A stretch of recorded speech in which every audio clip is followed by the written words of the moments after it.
राज्य, देश, विदेश, क्रीडा आणि मनोरंजन विश्वातल्या घडामोडी पाहणार आहोत। सुरुवात करूया राज्यातल्या घडामोडींनी। कोल्हापूरमधील टोलविरोधी आंदोलन पुन्हा पेटण्याची चिन्ह आहेत। पोलिसांनी महापौर आणि नगरसेवकांवर केलेल्या लाठी हल्ल्याचा निषेध करत टोलविरोधी कृती समितीनं आज कोल्हापूर बंदची हाक दिली आहे। त्यामुळे कोल्हापुरात ऐन निवडणुकीच्या तोंडावर टोलविरोधी आंदोलन पेटण्याची शक्यता आहे।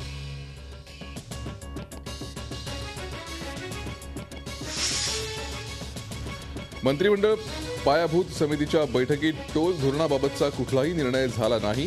टोल धोरणाबाबत बैठकीत प्रेझेंटेशन करण्यात आलं, मात्र त्यावर निर्णय घेण्यात आला नाही। तसंच टोल नाक्याबाबत नागरिकांमध्ये रोष आहे, हा रोष कमी झाला पाहिजे असा सूर बैठकीत उमटला। त्याचबरोबर छगन भुजबळांच्या नाशिक जिल्ह्यातल्या चांदवड मनमाड चौपदरी रस्त्याला बैठकीत मंजुरी देण्यात आली।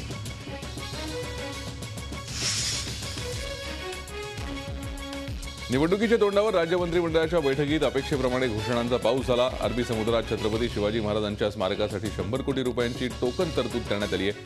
तर उच्च माध्यमिक आणि कनिष्ठ महाविद्यालयीन शिक्षकांना सुधारित वेतन श्रेणीचा लाभ देण्याच्या निर्णयाला मंत्रिमंडळाच्या बैठकीत मंजुरी देण्यात आली आहे। तसंच राज्याच्या तिसऱ्या महिला धोरणाच्या मसुद्यालाही मंजुरी देण्यात आली आहे। तर सिकल सेलच्या रुग्णांना एसटी प्रवास मोफत करण्यात आला आहे।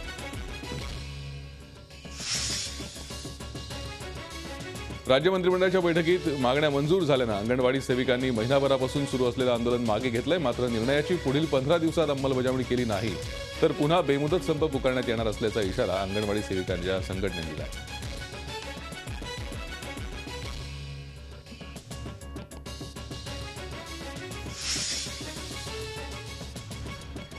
मुंबईतल्या स्वस्त घरांच्या अफवेच्या मुद्द्यावरून जोरात राजकारण सुरू झालंय। भारिप बहुजन महासंघाचे नेते प्रकाश आंबेडकर यांनी स्वस्त घरांसाठी मंत्रालयासमोर ठिय्या आंदोलन केलं। सरकारनं हिरानंदानींना 40 पैसे एकरनं 230 एकर जमीन दिली आहे। यातून हिरानंदानींनी किती गरिबांना घरं दिली असा सवाल आंबेडकरांनी केला।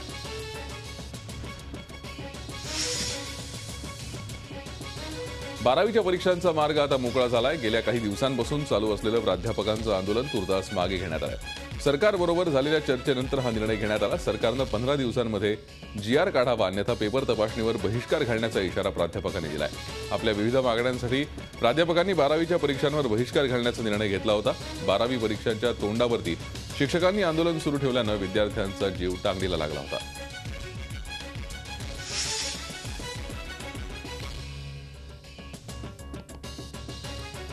पुणे विद्यापीठ हे सध्या पैसे कमवण्याचं दुकान झालंय का असा परखड आणि रोखठोक सवाल आता विचारण्याची वेळ आली आहे। एखाद्या विद्यार्थ्याला एखाद्या पेपरचं रिव्हॅल्युएशन करायचं असेल तर त्याला एका पेपरसाठी तब्बल 800 रुपये मोजावे लागतात। हा धंदा इतका तेजीत आहे की त्यामध्ये कोट्यवधींची उलाढाल होतीये।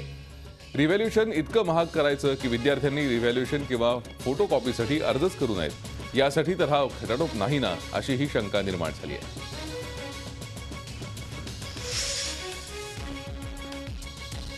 पुण्यात राज ठाकरे यांची सभा एसपी मैदानातच होण्याची शक्यता आहे। पुण्यात नेहमी मुठा नदीपात्रात राजकीय पक्षांच्या सभा होतात, मात्र सध्या तिथे मनोरंजन नगरी उभारण्यात आली आहे। अलका टॉकीज चौकात सभा घेण्यास पोलिसांनी परवानगी नाकारली होती। एसपी कॉलेजच्या विश्वस्त मंडळाची बैठक होणार आहे, त्यात राज यांच्या सभेला मान्यता मिळण्याची शक्यता आहे।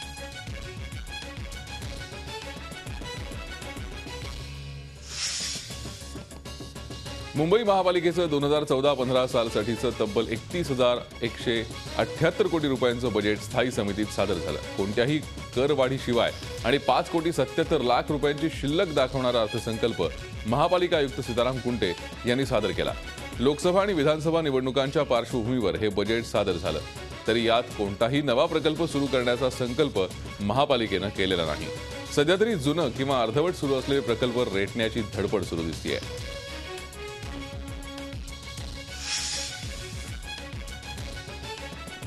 बिगर काँग्रेस, बिगर भाजपा अशा 11 पक्षांनी संसदेत एकत्र बसण्याचा आणि एक ब्लॉक म्हणून काम करण्याचा निर्णय घेतलाय। तिसऱ्या आघाडीची मोड बांधण्याच्या दिशेनं हे पहिलं पाऊल मानलं जात आहे। लोकांच्या हितासाठी आणि धार्मिकतेच्या विरोधात धोरणं राबवण्यासाठी ही आघाडी स्थापन करत असल्याचा दावा यातल्या सहभागी पक्षांनी केलाय। भाजपनं मात्र या प्रकारावर टीका केली आहे।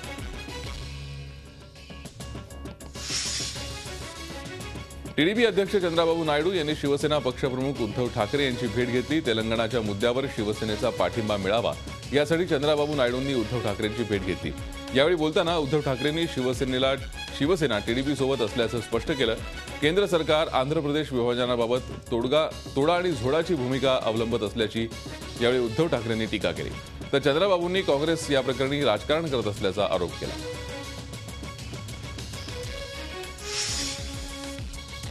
भंडारा जिल्ह्यातील लाखांदूर तालुक्यातील मासळ गावात शंकरपटाचं आयोजन करण्यात आलं होतं.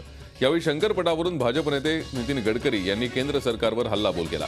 केंद्र सरकारनं पटावरील बंदी घालून ग्रामीण भागातील परंपरेवर आघात केलाय अशी टीका त्यांनी केली. भाजपची सत्ता आल्यास ही बंदी पूर्णपणे हटवण्याचं आश्वासन गडकरींनी दिलंय.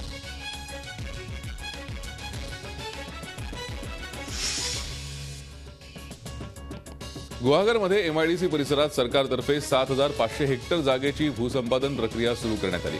मात्र सरकारच्या या निर्णयाला ग्रामस्थांचा तीव्र विरोध आहे. ग्रामस्थांच्या विरोधामुळे अधिकाऱ्यांना भूसंपादन प्रक्रिया बंद करावी लागली. तसंच अधिकारी आणि प्रांत अधिकारी यांच्या प्रतिकात्मक पुतळ्याची होळी गावकऱ्यांनी यावेळी केली. कोणत्याही परिस्थितीत जमीन न देण्याचा आक्रमक पवित्रा ग्रामस्थांनी घेतलाय. येवल्यामध्ये राष्ट्रवादी काँग्रेसमधील गटबाजी उफाळून आली. नगरसेविका शिरीन शेख यांचे पती युनुस शेख कासम आणि राष्ट्रवादी अल्पसंख्याक काँग्रेसचे शहराध्यक्ष शेख निसार अहमद अब्दुल रजाक यांच्यात मुलांच्या हाणामारीवरून मोठी दंगल घडली. या दोघांविरुद्ध शहर पोलीस ठाण्यात दंगलीचा गुन्हा दाखल करण्यात आलाय. तसंच छगन भुजबळांकडे राजीनामा पाठवल्याचं नगरसेविका शिरीन शेख यांनी सांगितलंय.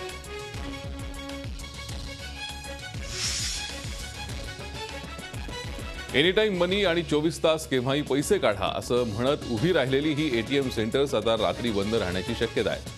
फेब्रुवारीपासून संपूर्ण महाराष्ट्रात ज्या एटीएम सेंटर्सवरती सिक्युरिटी गार्ड्स नसतील ती एटीएम संध्याकाळी 7 ते सकाळी 7 बंद राहणार आहे. सगळ्या बँकांनी एटीएम सेंटर्सना 24 तास सुरक्षा पुरवावी असे आदेश महाराष्ट्र सरकारनं 1.5 महिन्याआधीच दिले होते. पण बऱ्याचशा बँकांनी योग्य उपाययोजना केलेल्या नाहीत. बँकांच्या एटीएम सेंटरच्या सुरक्षेची जबाबदारी सरकारची असल्याचं आरबीआयनं आधीच स्पष्ट केलं होतं. एटीएम सेंटर्स रात्री बंद राहणार असतील तर नुकसान ग्राहकांचं आणि बँकांचंही होणार आहे.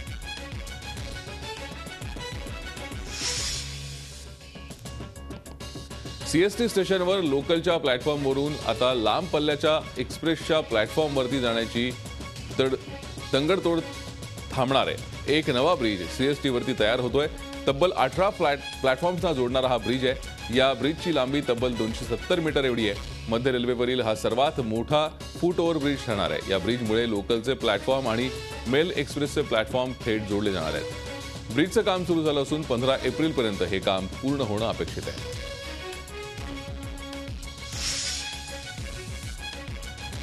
रायगड जिल्ह्यातल्या खालापूरच्या इमॅजिका थीम पार्कमध्ये अपघात झाला. या अपघातात 4 महिला जखमी असून यातली एक महिला गंभीर जखमी आहे. दुपारी 1च्या सुमारास रोलर कोस्टरच्या एका बोगीचं चाक निखळल्यानं हा अपघात झाला. सध्या रोलर कोस्टरची राईड बंद ठेवण्यात आल्याचं इमॅजिका प्रशासनाकडून सांगण्यात आलंय. मात्र थीम पार्कमधील इतर राईड सुरू ठेवण्यात आल्या आहेत.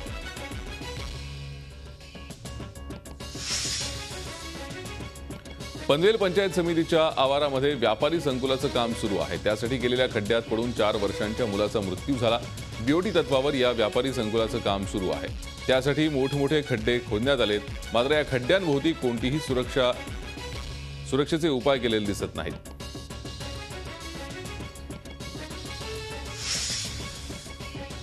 मुंबईत शिवाजी पार्क पोलिसांनी एक महिलांच्या टोळक्याला अटक केली आहे. ही महिलांची टोळी मुंबईतून लहान मुलं चोरून त्यांना विकायची. दादरमधून 2 महिन्याचं एक बाळ चोरीला गेलं. अतिशय किचकट अशा प्रकरणाचा शिवाजी पार्क पोलिसांनी अवघ्या 24 तासात छडा लावला.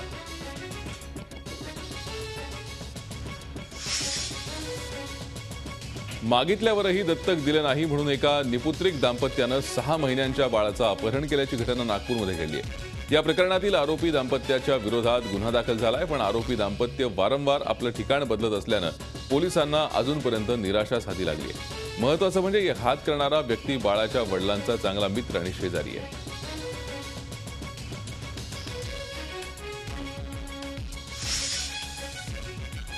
ठाणे रेल्वे पोलीस ठाण्यात डोक्यात गोळी मारून आत्महत्या केलेल्या महिला कॉन्स्टेबलच्या वडिलांनी दिलेल्या तक्रारीवरून नौपाडा पोलिसांनी तिच्या पतीला अटक केली आहे. विजय लिंगायत असं त्याचं नाव असून तो ठाणे रेल्वे पोलीस ठाण्यात कार्यरत आहे. वारंवार घर घेण्यासाठी पैशांची मागणी, शिवीगाळ आणि मारहाण करून पत्नीला आत्महत्येस प्रवृत्त केल्याची तक्रार पोलिसात करण्यात आली आहे.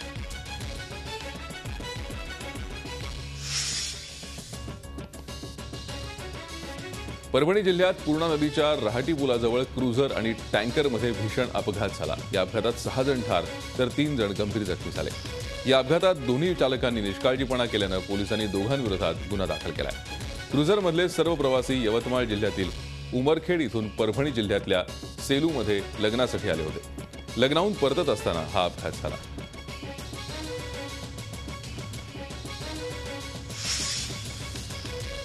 खंडाळ्यात झालेल्या अपघाताच्या पार्श्वभूमीवर खंडाळा पोलिसांनी गुन्हा दाखल केलाय। राष्ट्रीय महामार्ग प्राधिकरणाच्या निर्मिती, विकास, देखभाल दुरुस्ती विभाग प्रमुखावर पोलिसांनी सदोष मनुष्यवधाचा गुन्हा दाखल केला। खंडाळा पोलीस स्टेशनचे एपीआय SK शिंगटे यांनी फिर्याद दाखल केली। या प्रकरणाचा तपास पोलीस निरीक्षक श्रीधर जाधव करत आहेत।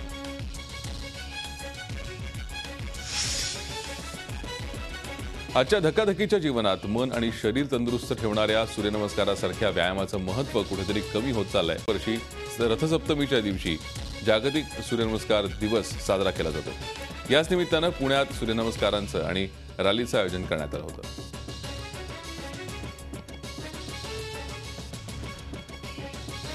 शरीराच्या आणि मनाच्या तंदुरुस्तीसाठी सूर्यनमस्कारांचं महत्त्व पटवून देण्यासाठी शाळेतल्या मुलांना या सूर्यनमस्कार रॅलीमध्ये सहभागी करून घेण्यात आलं होतं।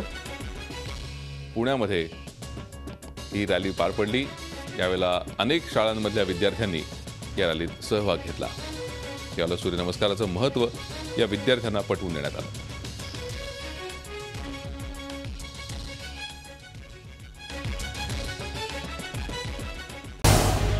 झी 24 तास रहा एक पाऊल पुढे।